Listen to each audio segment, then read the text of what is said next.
नमस्कार दोस्तों, आपका बहुत बहुत स्वागत है हमारे YouTube चैनल धार्मिक ज्ञान कथा में।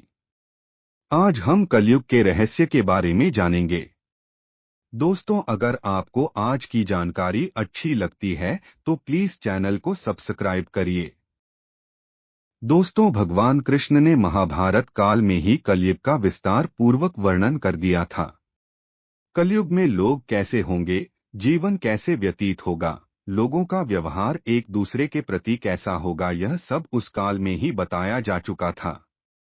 यहाँ हम प्रस्तुत करेंगे भगवान कृष्ण द्वारा कलयुग के बारे में बताई गई 5 कड़वी बातें, जो आज 100% सच हो रही है। महाभारत काल में पांचों पांडवों के मन में कलयुग के बारे में जानने की जिज्ञासा थी। उन्होंने श्री कृष्ण से एक बार पूछा कि कलयुग में मनुष्य कैसा होगा, लोगों के विचार कैसे होंगे और मोक्ष प्राप्ति कैसे होगी।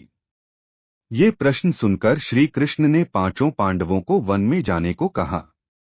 साथ ही ये भी कहा कि तुम जो कुछ भी वहां देखो उसे मेरे पास आकर विस्तार से बताना। श्री कृष्ण का आदेश पाकर पांचों भाई वन गए और कुछ समय बाद वापस आए। फिर एक एक कर पांचों भाइयों ने वन में जो देखा था वो भगवान कृष्ण को बताया। सबसे पहले युधिष्ठिर ने श्री कृष्ण को बताया कि उन्होंने वन में 2 सूंड वाले हाथी को देखा। तब कृष्ण ने कहा कि कलयुग में ऐसे लोग राज करेंगे जो बोलेंगे कुछ और। ये लोग दोनों ओर से शोषण करेंगे। उसके बाद भीम ने बताया कि उसने वन में देखा कि एक गाय अपने बच्चे को इतना चाट रही थी कि उस बच्चे का खून निकलने लगा। तब श्री कृष्ण ने इसका अर्थ बताया। श्री कृष्ण ने बताया कि कलयुग का मनुष्य अपने बच्चों से इतना आसक्त होगा कि ऐसी ममता के कारण बच्चों का विकास ही रुक जाएगा।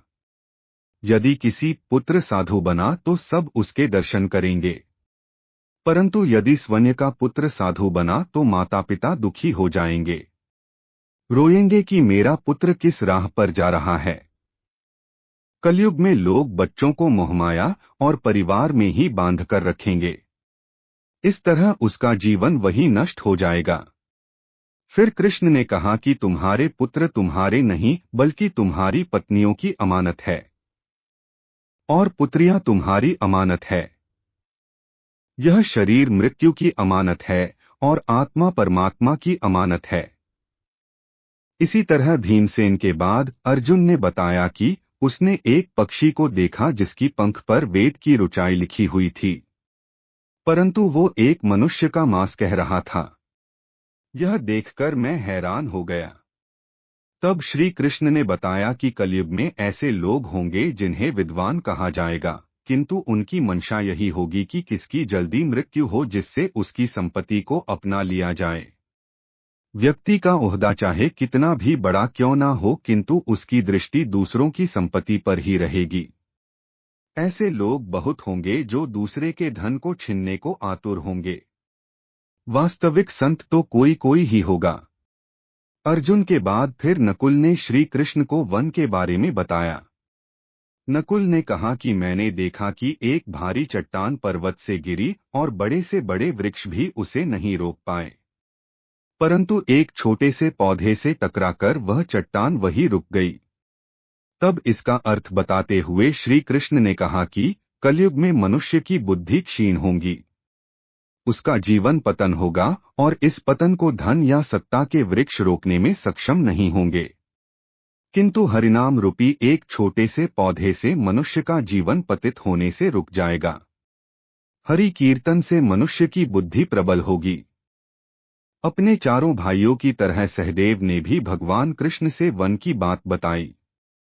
सहदेव ने बताया कि उसने वन में अनेकों कुएं देखे, जिनमें से केवल बीच का कुआं खाली था जो कि सबसे गहरा था।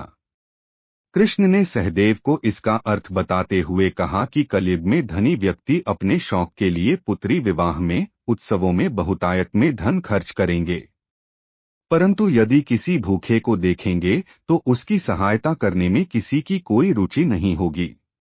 इंद्रियों की संतुष्टि, मदिरापान, मांस भक्षण और व्यसन में धन खर्च किया जाएगा। जो लोग ऐसी आदतों से दूर होंगे उन पर कलयुग का नहीं बल्कि परमात्मा का प्रभाव होगा। तो दोस्तों, ये है कलयुग के 5 कड़वे सत्य। आपको हमारी ये लेख कैसी लगी नीचे कमेंट कर जरूर बताएं। तो दोस्तों, आज के लिए बस इतना ही। मिलते हैं अगली वीडियो में। तब तक के लिए खुश रहिए, मस्त रहिए और स्वस्थ रहिए। धन्यवाद दोस्तों।